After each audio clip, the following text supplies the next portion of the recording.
अक्सर अपने अलग अंदाज और शैली की वजह से चर्चाओं में रहते हैं। बहुत स्वागत है हनुमान जी हमारे इस खास शो में। धन्यवाद। हनुमान बेनीवाल के पिता रामदेव बेनीवाल भी विधायक रहे। राजस्थान विश्वविद्यालय छात्र संघ के हनुमान बेनीवाल अध्यक्ष बने और उसके बाद अपने पूरे राजनीतिक कैरियर में उन्होंने पीछे मुड़कर नहीं देखा। विधायक बने और अब संसद के सदस्य हैं। खांटी उनकी शैली रहती है, चाहे जनता का मंच हो या फिर लोकसभा। हनुमान जी, आपने बजरी को लेकर बहुत सवाल खड़े किए, बेबाकी से आपने लड़ाई लड़ी, बजरी माफियाओं के खिलाफ बोले, लेकिन आपके ही विरोधी आप पर ही सवाल खड़े करते हैं कि आपकी ही साठगांठ बजरी माफियाओं के साथ है, आप उनको सपोर्ट करते हैं। हम बात करें कांग्रेस नेता हरीश चौधरी की, जो सीधे तौर पर आप पर उंगली उठाते हैं। देखिए, वो तमाम लोग उंगली उठाएंगे जो कहीं न कहीं बजरी का काम कर रहे हैं। मैंने तो राजस्थान के अंदर बजरी माफिया के खिलाफ जो लड़ाई लड़ी, उसका परिणाम ये हुआ कि ये सबसे बड़ा राजस्थान का घोटाला 3 लाख 4 लाख करोड़ का घोटाला है राजस्थान का, सबसे बड़ा।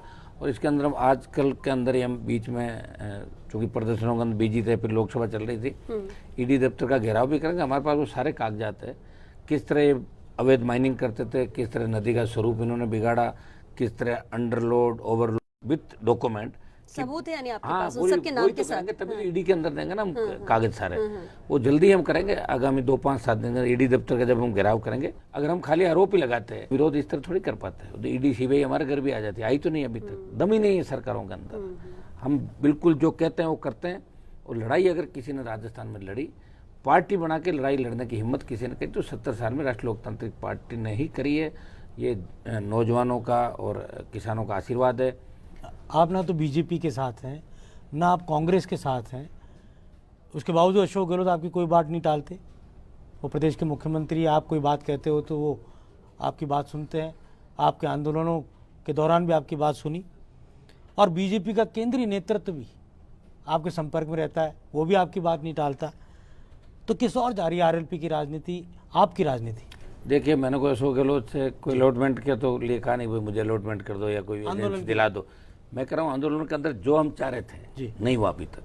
हम ये चाह रहे थे कि बजरी का जो आंदोलन था, जो 11 हमने बड़े प्रदर्शन किए, चाहे रीट के एग्जाम की बात थी जो लोकसभा के अंदर भी उठाया, पेपर लीक की जो घटनाएं, आरपीएससी के खिलाफ जो आंदोलन था, हम उसमें सीबीआई जांच की डिमांड हमेशा करते थे, नहीं करी सरकार ने। और रही बीजेपी के केंद्रीय नेतृत्व की बात, तो बीजेपी का केंद्रीय नेतृत्व कोई मेरे संपर्क में नहीं, चूंकि लोकसभा चलती है तो हाय हेलो वहाँ सब लोगों से होता है। आपको पता है कि अगर मुझे इनके करीब रहने का शौक होता तो 2003 से लेकर अभी तक मैं सरकारों से लड़ा। और दिल्ली के अंदर ये बात चलने लग गई कि राजस्थान में राष्ट्रीय लोकतांत्रिक पार्टी इस बार चौंकाने वाले रिजल्ट राजस्थान के अंदर लाएगी। मैं आपको इतना ही दावे के साथ कह सकता हूँ कि न अशोक गहलोत मेरे कहने से काम करते और न भाजपा का केंद्रीय नेतृत्व। हाँ, मैं गरीब आदमी, शोषित पीड़ित जवान किसान की बात हमेशा उठाता हूँ। अभी छात्र संघ का ही मुद्दा आप देख लें, जिसमें बीजेपी मौन हो गई। कांग्रेस चुनाव नहीं करा रही, इसलिए नहीं करा रही है कि दोनों पार्टियां हार रही है। प्रमुख विश्वविद्यालय जोधपुर, जयपुर, दो में अगर हारती है तो चुनाव के समय उनको लगता है कि भाई नौजवान किस दिशा में जा रहा है, तो चुनाव का रिजल्ट इफेक्ट नहीं हो, इसलिए बीजेपी ने मौन स्वीकृति दे दी चुनाव मत कराओ। लेकिन उसमें भी एक ही पार्टी बोल रही छात्र संघ के लिए, आरएलपी। आपने आवाज उठाई छात्रों के हित में छात्र संघ चुनाव को लिए, आपको लगता है कि फैसला सरकार बदल लेगी? देखिए, प्रयास करेंगे। देख, अपन लड़ाई लड़ी जाती है, हार जीत का पता नहीं चलता। लड़ाई अच्छी लड़ेंगे राजस्थान के अंदर, इसमें कोई दो राय नहीं। और इतिहास याद रखेगा कि आरएलपी ने लड़ाई लड़ी थी 2023 की राजस्थान। बीजेपी के कुछ नेताओं ने आप पर आरोप भी लगाए कि राष्ट्रीय लोकतांत्रिक पार्टी यानी कि आपकी पार्टी ने जानबूझकर ऐसे उम्मीदवार खड़े किए ताकि कांग्रेस को उपचुनाव में फायदा मिले। और अगर बात कर रहे हैं वल्लभ नगर, सहाड़ा, तीनों सीट की, हाँ सुजानगढ़ की, लेकिन अगर परिणामों पर गौर करें बाई इलेक्शन के, तो नजर भी ये आता है कि इससे नुकसान, आपके कैंडिडेट से नुकसान बीजेपी को हुआ। कितनी सच्चाई इस आरोप? देखिए, बीजेपी आरोप तो लगाती है, लेकिन बीजेपी ने कभी ये नहीं कहा कि हनुमान बेनीवाल की वजह से 25 जीत गए। ये क्यों नहीं बोल रहे हैं वो सारे? मेरे में ताकत है ना, ताकत थी वो दिखा दी लोगों ने। वल्लभ नगर, सुजानगढ़, साड़ा, सरदार शहर। और मैं तो ये कहता हूँ कि एक व्यक्ति जिसकी शुरुआत जीरो से, कांग्रेस का वोट बैंक है और बीजेपी का वोट बैंक है, ओबीसी का वोट बैंक, जनरल कास्ट का वोट बैंक, जो बीजेपी को वोट करता है। लेकिन इस बार राजस्थान में नौजवान नया बदलाव चाहते हैं। जिस तरह अपराध बढ़े, जिस तरह राजस्थान के शिक्षण संस्थाओं की बदनामी पूरे देश के अंदर हुई, जिस तरह के हालात राजस्थान के अंदर बने, जिस तरह सरकारों को गिराने का बदलाव चाहती है यानी बीजेपी प्रयास किया, नहीं दोनों से ही मुक्ति चाहती है। जिस तरह दिल्ली के अंदर, बीजेपी दोनों। जिस तरह दिल्ली में हुआ, दोनों पार्टियां हारी, थर्ड पार्टी जीती। पंजाब के अंदर हुआ, अकाली और कांग्रेस के खिलाफ लोगों ने मैंडेट दिया कि हम दोनों को नहीं चाहते। ये राजस्थान के अंदर भी बदलाव चाहते हैं। हाँ, मैं ये तो नहीं कह सकता कि 130-40 जीत जाऊंगा, लेकिन जो थोड़ा सा इलाका खाली है, मैं बीच बीच में आपको कहता था कि कांग्रेस के जो नेता अलग बात करते थे और वो अगर पार्टी बना लेते तो निश्चित रूप से राष्ट्रीय लोकतांत्रिक पार्टी और उनकी पार्टी मिलकर राजस्थान में बहुत कुछ कर सकती थी। लेकिन मैं हिम्मत हारने वाला व्यक्ति नहीं हूँ, क्योंकि मुझे पता है कि जिस तरह कांग्रेस और भारतीय जनता पार्टी दड़ों में बंटी हुई है, गुटों में बंटी हुई है, इनकी कोई पार्टी के प्रति आस्था नहीं। एक एक सीट पर 30-30 उम्मीदवार टिकट मांग रहे हैं, उनकी आस्था है टिकट पे। कह रहे ना मोदी जी पर आस्था है, उस पर किसी पर आस्था नहीं, एमएलए कैसे बना, ये आस्था है। तो निश्चित रूप से आरएलपी इस बार राजस्थान में ऐसा चमत्कार करेगी जिसका अंदाज भी किसी को नहीं होगा। राजस्थान की राजनीति में आपके विरोधी भी और कई प्रमुख लीडर्स ये कहते हैं कि हनुमान बेनीवाल केवल जाट वर्ग के नेता हैं, और जाट वर्ग में भी जो युवा है वो आपके साथ है, जो प्रबुद्ध है, वरिष्ठ है, बुजुर्ग है, बुद्धिजीवी है, वो आपके साथ नहीं। तो ये एक फ़र्क क्यों पैदा किया जा रहा है, इसको थोड़ा समझाइए। देखिए, मेरी पार्टी के अंदर हम 3 विधायक चुन के आए थे और 25 जगह हमने अच्छे वोट लिए, 20,000 से लेके और 55,000 तक वोट आरएलपी पार्टी का आए थे। पिछली बार सारी सीटों में मैंने चुनाव नहीं लड़ाए। कई जगह आप ये समझ सकते हो मैं साफ सुथरे मन का व्यक्ति हूँ, मदद भी कर दी लोगों की। कई जगह चुनाव लड़ाए नहीं, मैंने कहा ठीक है, अपनी नई पार्टी है, सत्ता में हम आ नहीं पा रहे हैं, संसाधन नहीं थे, व्यवस्थाएं नहीं थी, कुछ नहीं था साहब। जब हमने 29 अक्टूबर 2018 को पार्टी की घोषणा करी थी, उस समय जब पार्टी की घोषणा करी योगेश जी, उससे जब मेरा भाषण का नंबर आया ना कि मुझे मंच पे बोलना था, मुझे घोषणा कर दी, उस समय मेरा सिंबल मिला। उसी समय 1 बजे मेरा सिंबल मिला और 2 बजे मेरा स्पीच था। ये सब ये ईश्वरीय शक्तियां ही कह सकते हो आप। अगर सिंबल एक दिन लेट होता तो रैली में सिंबल की घोषणा थोड़ी कर पाता। जैसे मैंने कहा बोतल का चिन्ह है, तो बोतल देखो, लाखों लोगों ने बोतल पानी की लहराई थी। और जो लोग समाज की बात करते हैं, बड़ी पॉपुलेशन हमारे समाज की राजस्थान के अंदर है। आपने देखा होगा 31 की जो जनगणना के आंकड़े थे, लोगों को पता नहीं, मैं पहले भी कहता था कि जाट के बाद ब्राह्मण 2nd नंबर वोट था 1931 के अंदर। सारी जातियों में अवेयरनेस आई। आरक्षण के बाद हर जाति शिक्षित और पॉलिटिकल रूप से भी अपना हर जगह प्रभाव चाहती हुए हमारे पॉलिटिकल लोग आ गए। तो मेरे जब मैं विधायक 18 में जीता तो एक मेरे साथ 2 शेड्यूल कास्ट के विधायक में लेके आया और बसपा एक भी शेड्यूल कास्ट का विधायक नहीं जीता पाई। तो मैं अगर मेरे समाज का ही नेता होता तो ऐसी के एमएलए मेरे साथ कैसे जीतता है बताओ मुझे। बीटीपी आरएलपी का समर्थित उम्मीदवार, सोशल इंजीनियरिंग किया आपने। बीटीपी आरएलपी का समर्थित उम्मीदवार 2nd नंबर है, बीजेपी 3rd चली गई। उनके पास साधन है, संसाधन है। दोनों पार्टियां राजस्थान के अंदर 70 साल से राज कर रही है और उन दोनों पार्टियों के बीच एक व्यक्ति ये लेके चल रहा है कि मैं बदलाव करूंगा राजस्थान के अंदर, और लगातार लड़ रहा है। और वो माफियाओं से लड़ रहा है, अपराधियों से लड़ रहा है और ईमानदारी से अपना काम भी करा है। आपने एक चीज़ ये भी देखी होगी कि बीच में जब ये आपके, लेकिन मैं ये बात इसलिए कह रहा हूँ कि आप अभी जाट महासभा का एक कार्यक्रम हुआ, आप मंच पर गए नहीं, तो ये बात उठी कि आपके समर्थक युवा, किसान वर्ग के युवा हैं और जो प्रबुद्ध जाट है, जो वरिष्ठ लोग हैं, बुजुर्ग लोग हैं, वो आपके साथ नहीं। आप भी जानते हो महासभाएं क्या होती है, क्या सब इनको महासभाओं करने से वोट थोड़ी मिलता है। तो महासभा का आयोजन करा रहे, खुद 4थे नंबर पे थे वहाँ अपने इलाके में, इससे वोट नहीं मिलता। चलिए, आप कह रहे हैं कि सब आपके साथ है, लेकिन फिर भी आप पर ठप्पा तो एक जाति का लगा हुआ है। लेकिन आप सभी, तो मेरी जाति जो है वो लिखनी पड़ती है ना, नहीं, लेकिन फिर आप कैसे, नहीं, लेकिन इलेक्शन में, चुनाव के वक्त में कैसे अन्य जातियों को लेकर जाएंगे, क्योंकि नागौर में तो सर्व समाज रहता है, सभी लोग रहते हैं। मैं ये कह रहा हूँ, फायदा नुकसान तो दोनों होता है। आप ऐसा है कि जो जाति, ये मैंने तो बनाई नहीं जाति व्यवस्था, ये तो हमें जन्म से पहले हजारों साल से जाति व्यवस्था मिली। जैसे योगेश जी ब्राह्मण है, आप जैसे आप भी ब्राह्मण हैं, मैं जाट हूँ।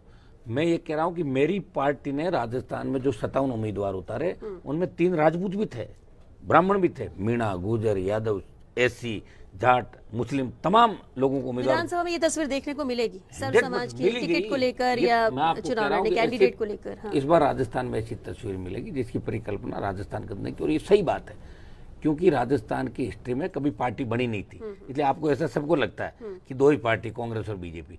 ये आप क्यों नहीं सोचते कि पिछली बार बीजेपी को 72 पे किसने रखा और कांग्रेस को 99 पे वेंटिलेटर पर ले आया। ये आरएलपी का जवान था जो कह रहा था कि हमें नया परिवर्तन चाहिए। तो इस बार तो उठ गया जवान सारा राजस्थान के अरमान अंदर। बेनीवाल जी, आप और बिल्कुल एक मैं ये कह रहा था कि अब की बार जो नया वोट है, जो पहली बार वोट करेगा, उसने इस भ्रष्टाचार की, अपराध की इस राजस्थान की तस्वीर देखी। वो पहला वोट करने जा रहा है, वो कह रहा है बदलाव चाहते हैं राजस्थान का, चाहे शहरी हो चाहे गांव का हो, चाहे उसकी किसी भी कोई भी जाति हो।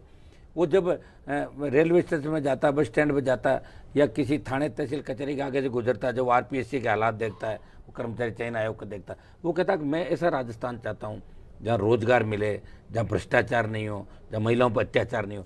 तो 50 लाख मतदाता जुड़ गया और ये 20-30 लाख और जुड़ जाएंगे आपके जब अक्टूबर तक होगा। मुझे लग रहा है कि वोट जाएगा 70-80 लाख। आपका अभियान है सदस्य सत्ता की ओर। पहला जो वोट होगा वो वोट 80% आरएलपी ठीक है, पार्टी को यानी आप ये जाएगा। कह रहे हैं कि अब तक जो तय है वो तय है, लेकिन जो नए वोटर्स आएंगे वो जुड़ेगा साथ ही, में जाएंगे जुड़ेगा। आरएलपी के। उसमें और जोड़ो ठीक है, आप। पिछली बार हमने कैंडिडेट नहीं लड़ाए थे, 57 लड़ाए थे, 200 लड़ाए तो 20 लाख वोट लेते। इस बार पूरे 200। 100% 200 लड़ाएंगे। लेकिन हनुमान जी, कांग्रेस का ये वोट बैंक रहा है, परंपरागत किसान वोट, और प्रदेश कांग्रेस के अध्यक्ष गोविंद सिंह डोटासरा शेखावाटी के जाट नेता हैं। ये अलग बात है कि बीजेपी ने सतीश पूनिया को हटा दिया, लेकिन बीजेपी से भी कई जाट नेता अब नए नए जुड़ रहे हैं। तो ये तमाम जो समीकरण देख रहे हैं, इसमें आरएलपी कांग्रेस के वोट बैंक में और बीजेपी के किसान वोट बैंक में कैसे सेंध लगाई? आज जिनका आप कह रहे हैं कांग्रेस प्रदेश अध्यक्ष का, उनकी कॉन्स्टिट्यूंसी में मेरा कार्यक्रम था, आप देख लें, वहाँ 10,000 के लगभग लोग थे। और कैसा कार्यक्रम था और कौन उसको लीड कर रहा था, कौन बोल रहा था, कौन जा रहा था, उससे आपको अंदाज लग जाएगा। तो चुनाव को 2-2.5 महीने तो बाकी है। अब जो निकल पड़ा सड़क पे, जिसने हाथ में झंडी ले ली, जिसने नारा लगा दिया, वो तो उधर ही जाएगा। अब कोई डर थोड़ी रहा है लोगों के। आचार संहिता के बाद सारा नौजवान सड़कों पे होगा। थोड़ा बहुत डर अगर कहीं है, कुछ लोग लग रहे हैं कि भाई अभी भी वो सरकार के माध्यम से, दूसरे माध्यम से अगर कर रहे हैं। और बीजेपी की भी पोल खुल गई राजस्थान के अंदर। बीजेपी को ये लगता है कि लाल डायरी एक बड़ा मुद्दा मिल गया, तो कहाँ गया मुद्दा? वो तो 3 पेज खुले, उसके बाद का क्या हुआ? कहाँ गए फिर उसके बाद? आप बताओ। तो लाल डायरी मेरी नज़रों में, तो मैं ये कह रहा हूँ कि लाल डायरी के अंदर जब आगे के पेज खुलेंगे तो जो भारतीय जनता पार्टी के नेताओं के नाम आएंगे, इसलिए रुक गया। तो वही होना है, वही हुआ था। चलिए देखते लाल डायरी में अब आगे क्या निकल कर आता है। लेकिन हनुमान जी, ये चर्चा आगे जारी रहेगी क्योंकि बेबाकी से सवाल तो है ही, लेकिन जवाब भी आपके उसी अंदाज में है। फिलहाल एक छोटे से ब्रेक के लिए रुकेंगे, जल्द लौटेंगे इस ब्रेक के बाद।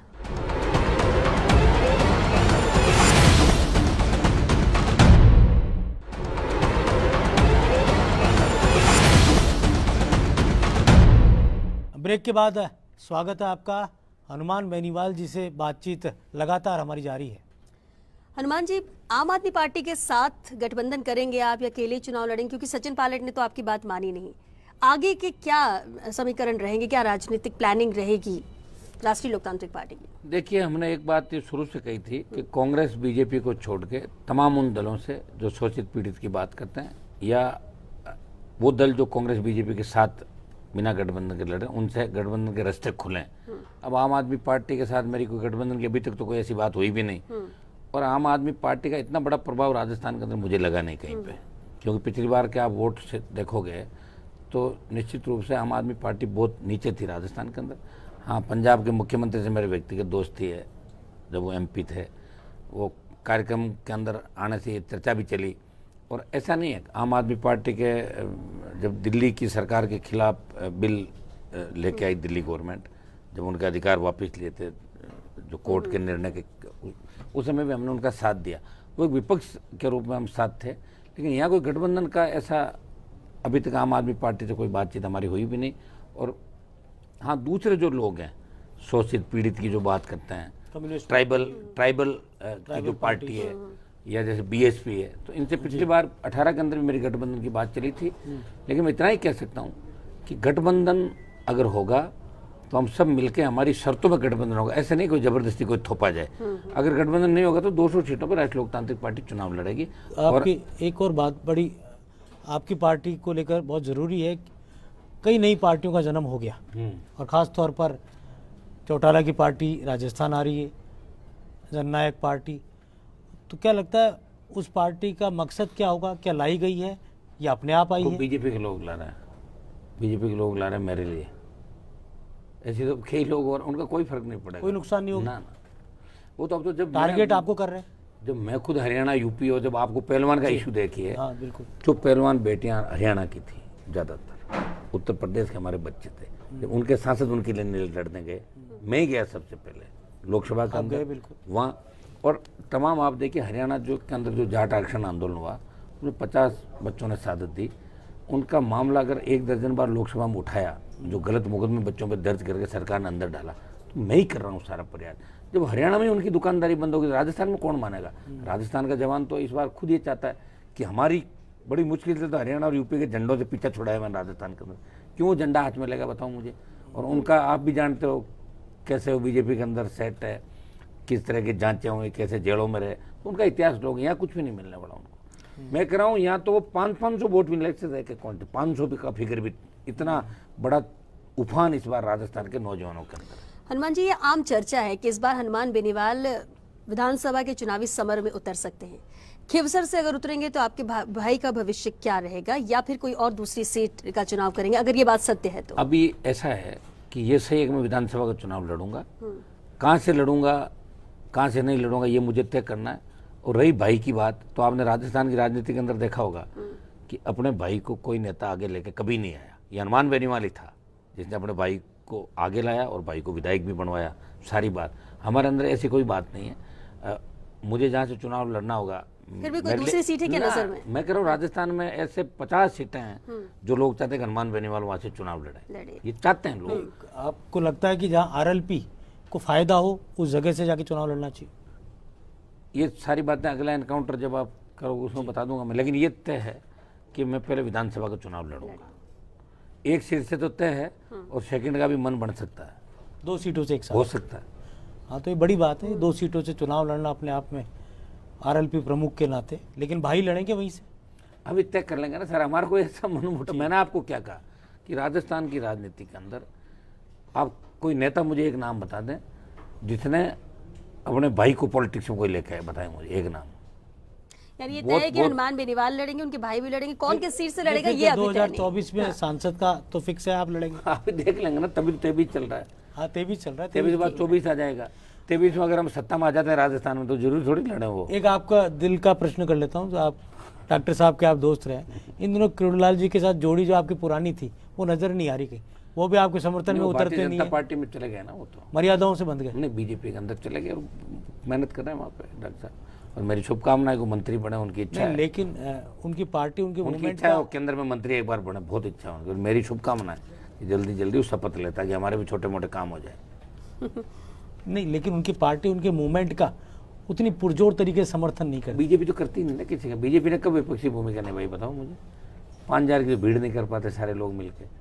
आपने देखा नहीं किस तरह कह रहे मेरी तरफ आना तो पानी मेरी तरफ छोड़ो, फोटो छप जाए। आपने एक बीजेपी बड़े नेता को देखा मैंने, जो अंदर से वो क्या, जब उस गाड़ी के अंदर पुलिस वाले में गिरफ्तारी दी, तो मेरा मित्र है पुराना, तो बार बार अंदर से कह रहा मैं यहाँ हूँ, मेरी फोटो लो, अंदर से यूँ कर रहा है। अरे क्या हालात है बीजेपी के लोग, सिर्फ फोटो छपवाना, बयान देना, सड़क पे नहीं जाना। सड़क पे तो आपको आरएलपी लड़ती नजर आएगी। तो आपको लगता है कि ये सिर्फ एक ड्रामा नाटक है, ये सड़कों पर उतरकर ये आंदोलन करना और प्रदर्शन करना? इनका प्रदर्शन हो कहाँ रहा है, कौन सी जगह है? कोई बाहर जाके कर रहा हूँ, राजस्थान में मैंने इनका प्रदर्शन कोई देखा नहीं। और ये बीजेपी के लोग जितने बड़े कार्यक्रम करें, इतने मैं जनसुनवाई करता हूँ कई जगह। मैं बता रहा हूँ 10-10 हजार लोग मेरी जनसुनवाई में आते हैं। अच्छा बेनीवाल जी, इस बार आपकी बोतल क्या कमाल करेगी? किस मुख्य पार्टी के लिए दिक्कतें खड़ी करने वाली है? दोनों के लिए बराबर से, कोई एक का पलड़ा भारी नहीं है? ना ना, वो तो फिर अब देखिए, वो तो ये क्योंकि जो नौजवान वोट है वो दोनों पार्टियों के अंदर नौजवानों का वोट जाता है, और नौजवान वोट ज़्यादा आरएलपी की तरफ जाएगा। और जिन सीटों पर हम सेकंड रहे पिछली बार, ये आप इतिहास उठा के देख लें, पंजाब के अंदर जिस तरह आप पार्टी आई थी तो लोग दूसरे कयास लगाते होंगे, हम पॉलिटिकल हमारा दूसरे तरीके से हम करते हैं, क्योंकि वह जो सेकंड सीटें थी ना, सेकंड नंबर, वो सारी जीत गई वो मैक्सिमम जो सेकंड नंबर थी।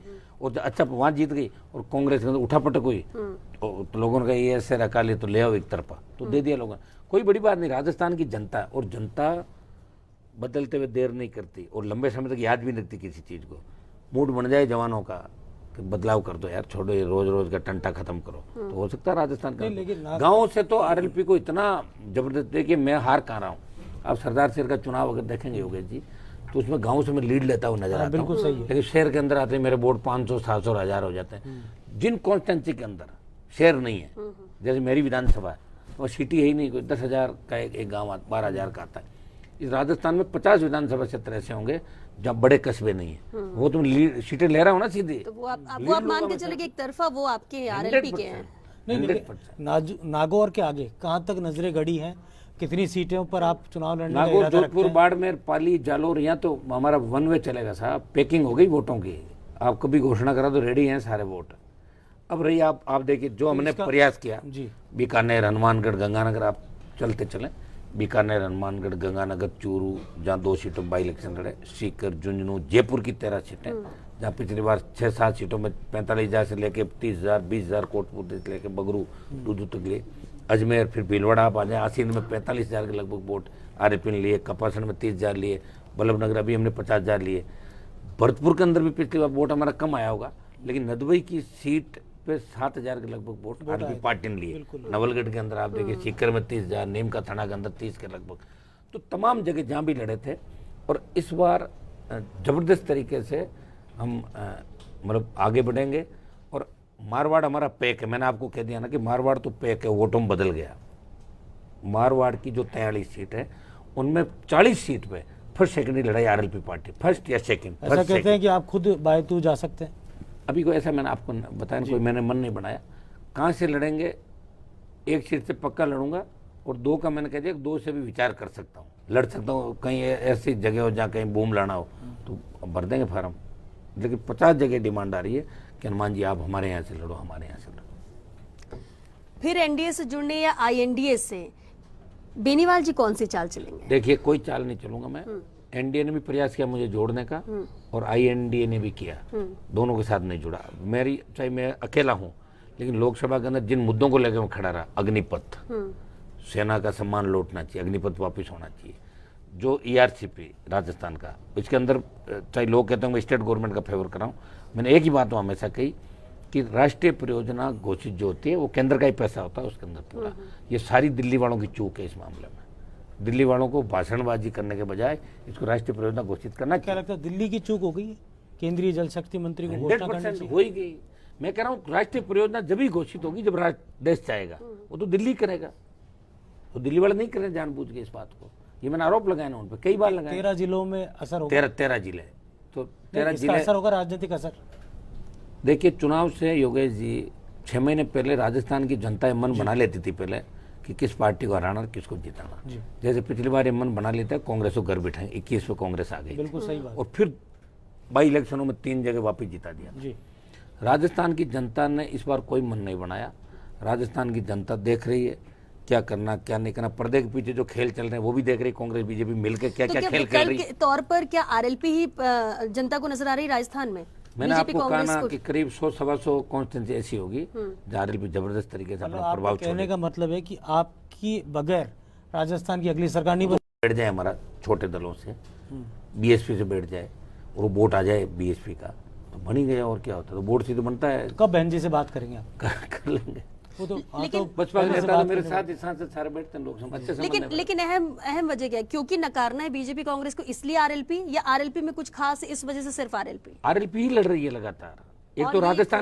एक तो राजस्थान का हर व्यक्ति, जब राजस्थान की बात आती है ना, तो राजस्थान की बात आती है, हर व्यक्ति चाहता है हमारा राजस्थान, मेरा राजस्थान। अब दिल्ली के अंदर जाते हैं तो मैं जब शुरू में गया था तो कोई मानने को तैयार नहीं था कि आरएलपी पार्टी ऐसा कुछ हो सकता है, एनडीए छोड़ा। लेकिन सरदार से उपचुनाव के रिजल्ट आने के बाद दिल्ली में बीजेपी के नेता बात करने लगे, कांग्रेस के नेता करने लगे कि आरएलपी मजबूती से राजस्थान में बढ़ रही। हाँ, संसाधनों की हमारे पास कमी है, कुछ और जो होना चाहिए। हम चाहते हैं कि सामाजिक वो सोशल इंजीनियरिंग करके हम कैसे करें, वो सारी चीज़ भी होगी। देखिए बड़ी बड़ी जो जातियाँ राजस्थान में, इनके बड़े बड़े नेता आगामी दिनों में राष्ट्रीय लोकतांत्रिक पार्टी ज्वाइन करते हुए आपको नजर आएंगे।